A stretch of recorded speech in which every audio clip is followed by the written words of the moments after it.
सास: बेटी आज से यही तुम्हारा घर है। आज से तुम मुझे अम्मी और अपने ससुर को अब्बू कहना। शाम को उसका शौहर घर आया तो बोली, अम्मी भाई घर आ गए हैं। ये जो फोटो है इसमें फिजा और शीजा जो ड्रामा है उसके हवाले से बात की गई है।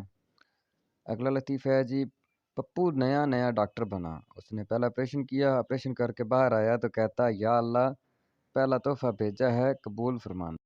पोल्ट्री फार्म को चेक किया जा रहा था। डॉक्टर, तुम चूज़ों को क्या देते हो? सरदार, बाजरा। डॉक्टर, गलत खुराक, गिरफ्तार कर लो इसे। डॉक्टर, तुम क्या देते हो चूज़ों को? दूसरा सरदार, चावल। डॉक्टर, गलत खुराक, गिरफ्तार कर लो इसे। तीसरा सरदार घबरा कर बोला, हम तो सारे चूज़ों को 20-20 रुपए देते हैं कि जाओ जो मर्जी खाओ। एक बार एक बुजुर्ग ने पप्पू को वसीयत की कि बेटा देखो, जब तुमसे कोई गुनाह हो जाए तो गुनाह के बदले 1 रुपया किसी संदूक में डालते जाना। साल के आखिर में जब तुम जमा करदा रुपए गिनो तो तुम्हें अंदाज़ा होगा कि तुम इस साल कितने गुनाह कर चुके हो। पप्पू ने पल्ले बांध ली। साल के आखिर में पप्पू ने संदूक खोला, पैसे गिने तो उसकी आंखें खुली की खुली रह गईं। जमा करदा रकम थाईलैंड में एक हफ्ता के क़याम के लिए काफ़ी थी। पप्पू ने बुजुर्ग को दुआएं दी और थाईलैंड के लिए रवाना हो गया। इस तस्वीर में कितने जानवर हैं? आपने ये कमेंट में ज़रूर बताना है कि आपको कितने जानवर नज़र आ रहे हैं। आज की पहेली। एक वकील के बेटे का एक्सीडेंट हो गया। जब उसे अस्पताल लाया गया तो डॉक्टर ने कहा कि ये तो मेरा बेटा है, बताइए कैसे? इसका जवाब भी आपने कमेंट में ज़रूर बताना है।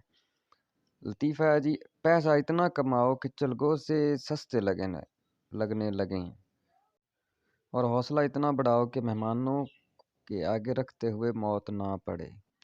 एक जहाज़ की रस्सी से 9 डॉक्टर और एक उस्ताद लटके हुए थे। पायलट बोला, लोड ज़्यादा हो गया है, किसी एक को रस्सी छोड़नी पड़ेगी। उस्ताद बोला, मैं रस्सी छोड़ने की कुर्बानी देता हूँ, ज़रा तालियां हो जाएं।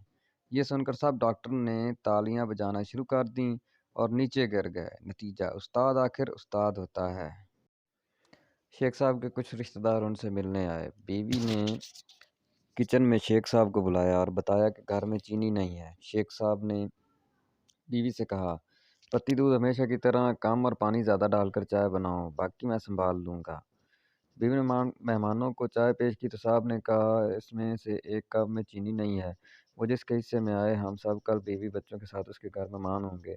सब रिश्तेदारों ने इंतहाई खामोशी से चाय पी। एक ने तो ये भी कहा कि मेरे कप में चीनी बहुत तेज़ है।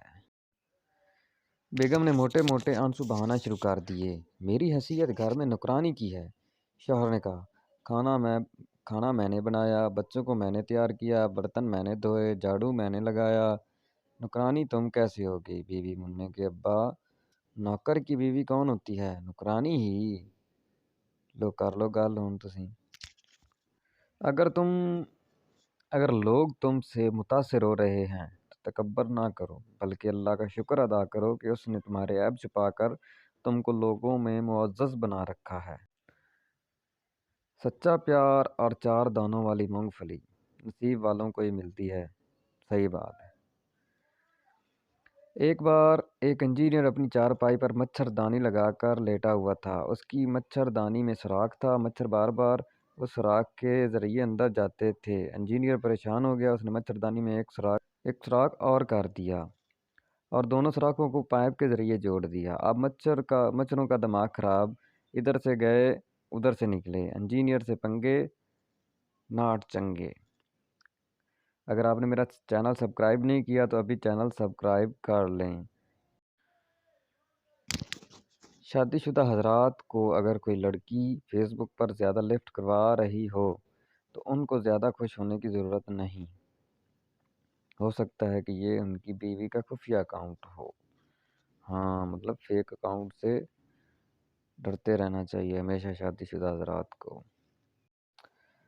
एक आदमी अपनी गाड़ी के पास आया तो देखा कि एक टायर के चारों नट गायब हैं और टायर नीचे गिरा हुआ है। बहुत परेशान हुआ कि अब क्या करूं, टायर कैसे लगाऊं।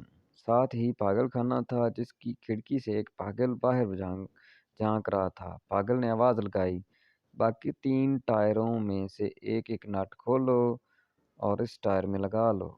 آدمی کو پاگل کی دانائی پر بڑی حیرت ہوئی اور حیرت سے پاگل کی طرف دیکھ کر بولا، تم پاگل خانے میں قید ہو، مجھے تو تم بالکل پاگل نہیں لگتے۔ پاگل بولا، میں پاگل ہوں، بے وقوف نہیں۔ کھانا کھانے کے بعد لڑکیاں اتنی نزاکت سے منہ صاف کرتی ہیں جیسے ان کو اندیشہ ہو کہ ہونٹ اکھڑ کر ٹیشو کے ساتھ نہ آ جائیں، اور لڑکے ایسے منہ صاف کرتے ہیں جیسے دیوار پر ریگ مال رگڑ رہے ہوں۔ پپو نے وکیل کو تھپڑ مارا تو کیس عدالت تک گیا۔ وکیل، جج صاحب، اس نے مجھے تھپڑ مارا ہے۔ جج، کیا یہ سچ بول رہا ہے؟ پپو، جی جج صاحب، یہ سچ ہے۔ جج، 500 روپے جرمانہ ادا کرو۔ پپو اٹھا اور جج صاحب کو بھی تھپڑ مار دیا اور اسے 1000 روپے دے دیے اور کہا، معذرت جج صاحب، میرے پاس کھلے نہیں تھے، آپ دونوں آدھے آدھے کر لینا۔ پپو تو چھا گیا۔ رات کو جب شوہر دیر سے آئے اور چپکے سے آئے تو پتہ لگانے کے لیے پاکستانی بیویوں کا ایجاد کردہ کامیاب فارمولہ، یہ تو بڑی عجیب سی ٹیکنالوجی ہے، کمال ہو گیا۔ عورت کی دلیری کا اندازہ اس آدمی کو شادی کے اس وقت لگا لینا چاہیے جب بندہ اسے لینے 500 آدمیوں کی بارات کے ساتھ جاتا ہے اور ادھر سے یہ شیرنی اکیلی ہی آ جاتی ہے۔ پاکستان میں ایک ایسا شہر ہے جہاں آپ ایڈریس پوچھیں تو وہاں صورتحال کچھ ایسی ہوتی ہے۔ شہر کا نام بتائیں، لیں جی، ادھر جائیں، ادھر جائیں، ادھر جائیں، یہاں جائیں، وہاں جائیں، لگتا ہے یہ لاہور کی بات ہو رہی ہے۔ یہ تصویر بڑی ٹیکنیکل ہے جی، کہ بتائیں، کوئی بتا سکتا ہے یہ کتنی ٹانگیں ہیں؟ مطلب جب ہم موبائل کو اوپر روٹیٹ کریں گے تو دوسری ٹانگ